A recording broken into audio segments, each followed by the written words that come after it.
Watford by a goal to nil. City beat Bournemouth 4-0 earlier today, 13 points to gap then at the halfway stage. Southampton and Huddersfield drew 1 apiece. Stoke got a very important 3 points against West Brom. Swansea and Palace drew 1 apiece.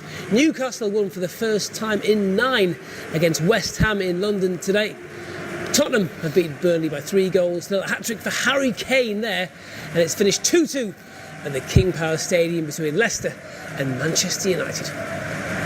Swansea, bottom of the table, managerless. Jason McAteer has an idea as to who might be in for that job. We'll tell you more in a moment.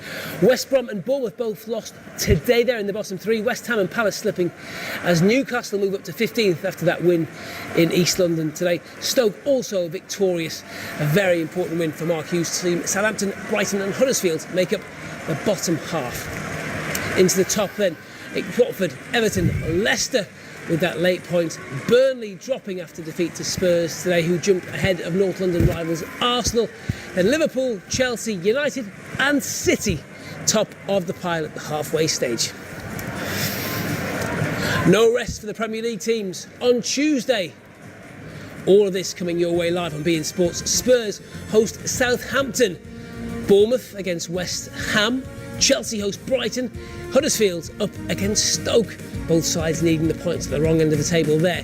United will try and bounce back against Burnley. It's Watford, Leicester, West Brom up against Everton, and Liverpool against the bottom side Swansea is our main game late here on Tuesday night.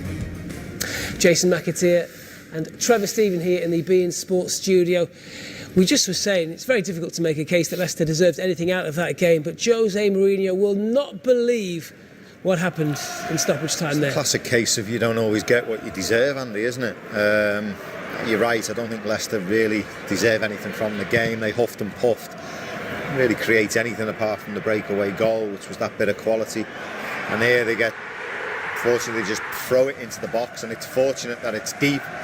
And the man that United, and most of the occasions were dead that clear, is Smalling, who previous 5 minutes before this incident looks like a groin injury, just can't move and can't do anything about it, and it's a great finish by Maguire, I've got to admit. Yeah, it was a good ball in 4 days, Trevor. Second time in 4 days that they've been paid back to a late injury time goal. We all say Jose Mourinho is the master of managing those situations. Certainly didn't manage that very well. Didn't get the message on to get Smalling out of that back 4. Should have gone into midfield. Put Matic back in there, was described in commentary, never happened. And more than that, when Smalling goes down in time added on, it's adding more time on. If he could have just wandered around the pitch a little bit further up the field perhaps, the game would have been over. That was beyond the 94th minute where the game should have stopped. So, self-inflicted wounds as far as Manchester United are concerned. Not just in the defensive end of the field. You think they should have scored all of the chances. And there's 2 ways of looking at it, isn't it? So I think you can look at it like bad defending there. They should see out the game. They should show more discipline and desire and keep it at 2-1. And then there's also the other side of it where if you're going to miss chances, Liverpool did it last night. They should have been out of sight, Arsenal. They didn't. And they end up drawing the game. Well, hopefully hear from Jose shortly, Jason. Will he tell us that they should have had a penalty? It was a penalty for me. When Rashford went round Schmeichel? Yeah, it's a penalty for me. I thought Schmeichel comes out, I think he makes contact. But we're in this day and age now where the referees are now looking at the player for maybe diving. This is the opportunity, Lingard. That's a big miss. That is a big miss. Does the hard work by going round him. I think it's harder to hit the post, to be honest. It puts the game safe for Man United. And Leicester were stretched, they were pushing up, trying to get themselves back into the game, and Manchester United counter-attacked them very, very well and created some opportunities. But you've got to score there. These things will come back to haunt you, come back to bite you, and it did in this game, in the very, very last few seconds of the match. But that wasn't the only opportunity. Rashford had a chance. Penalty shout. This for me is a penalty. I think Rashford, he goes round him, and the referee's in a really good position. When you see it from behind, he's in a fantastic position to give that. And he's got away with it. If Schmeichel gets a bit of ball, a bit of the player, is that still a penalty? If he touches the ball, no. We'll have a look here, because I think he might get the slightest touch on the ball and Rashford. No, I don't think he does. I think he moves it from his right foot to his left foot. Look here, look. He's moved from the right foot to the left foot. You don't think he gets a touch on the ball there? Do you know, it's a absolute fraction of a touch, if there's any touch there. I'm not convinced that there was a touch, to be quite honest with you, because he does move it from right foot to left foot, and then you see the ball spin on a little bit, which might confuse people thinking that the glove has touched the ball. And the ball didn't fire off out of play, it trickled further forward. And you would say if he hasn't got the touch, then Rashford's going to score, so why go down? Yeah, exactly. Well, no, there was contact made with Rashford. There's no doubt about that. But that was something that went against Manchester United. But there were other opportunities as well. There were other chances that came their way. Absolutely. Lukaku in with 5 minutes to go.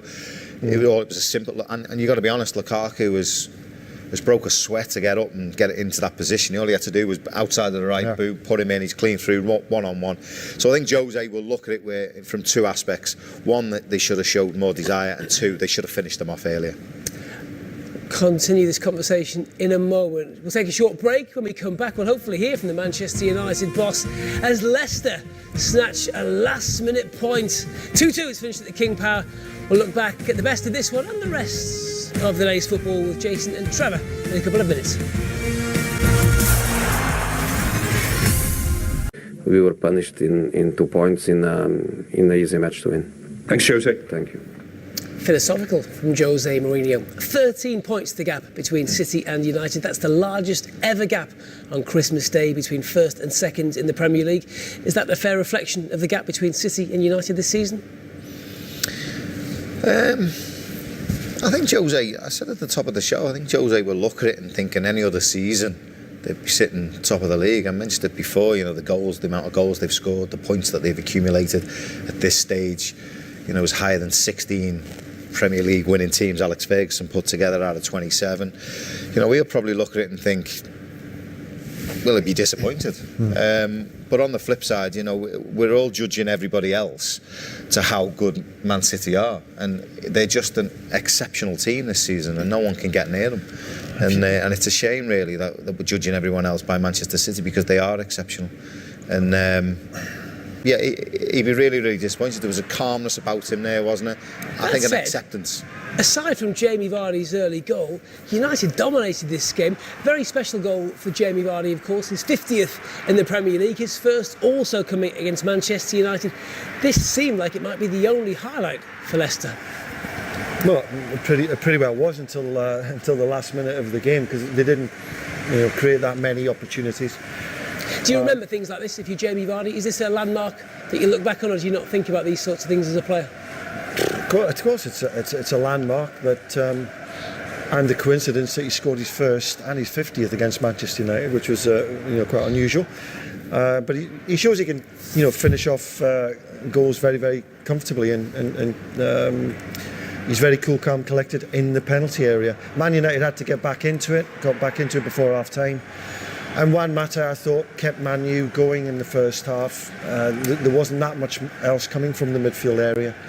He kept working his socks off, peppering away, and it was a nice finish. He was quite smooth about this, just picks the corner, doesn't try to hit it too hard, and beats Schmeichel. Was his second goal brilliant, or should Kasper Schmeichel have done better? Yeah, keeper should have done better. If I was in that wall and turned around and it had gone in, I would have been disappointed. It wasn't right in the centre of the goal, but it was a decent position for the keeper to save it. It wasn't in the postage stamp, was it, right in the corner where he couldn't get anywhere near it. He should have saved it. I just don't think he saw it until late. That wall was a very big wall, but he should have done better to make sure that he was seeing that ball. Stupid. Daniel Amati came on as a sub. He lasted just over 16 minutes. This is just stupid. You're on a booking. He's got to start his run back towards goal a lot earlier, because Rashford's got the run on him, and it's just a stupid decision. Knowing you're on a booking, if you touch him, he's going down, and it's a professional foul, isn't it? It's clear, and this is when the chances started to come thick and fast for Manchester United. And the game was waiting there just to be finished off. 11 men against 10 men in favour of Manchester United. And the game should have been all over. Lingard just makes a mess of that on 2 occasions. They did take advantage of it, didn't they? The numerical advantage. They did. They created. They got opportunities, but didn't take them. And again, that will, you regret these things in the Premier League, because teams will not give up. And Leicester didn't give up right till the last whistle. And how do you miss that? it gets worse from that. Let's look at this penalty incident again. Any change in your opinion, Jason? No. I just think the referee's in a really good angle. That's not a great angle for us because you can't see actually the contact from that side. This is a better angle. He commits himself, Schmeichel. Rashford's always decided to go around him. He shifts it from right foot to left foot really quickly. Absolutely. I think the goalkeeper's hand catches the right foot just there. Yeah, I do. Do you know? So it's a penalty for me. It's a penalty. I agree. Yeah. And the injury is one of them things, but still they've got the numerical advantage. And I agree. Would they have been better off keeping him off the field? No, you're better off sticking him on the edge of the box where he's not going to play really any part of it, but he's in the way. You don't pick him up. You don't tell him to go pick up Harry Maguire on the back stick in the last minute of the game. You know, where's Matic? Listen, if you're trying to protect a slender lead and you've got a centre back who can't run or compete, he's no good to you anywhere except put him up the field. Get Lukaku back into midfield and adjust.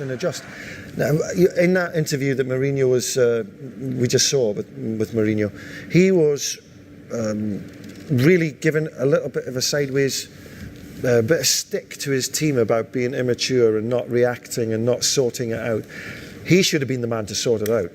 I think the players should have done, but they should have been insisted upon by Mourinho. We see him at the side of the pitch frequently, barking orders. Why couldn't he have organised that? Because Smalling was having that injury for a few minutes. It wasn't as if it was something that had just happened a few seconds before. It wasn't dealt with. Then Smalling gets himself into a position in the box where he has to compete with Maguire. Can't do that. And all of a sudden it's 2-2. I thought they were too deep as well. Yeah, absolutely. I thought they were far too deep. The cross comes in, it leaves the guy with no real option to stay in his line. If they're higher up the pitch, he might have come for that.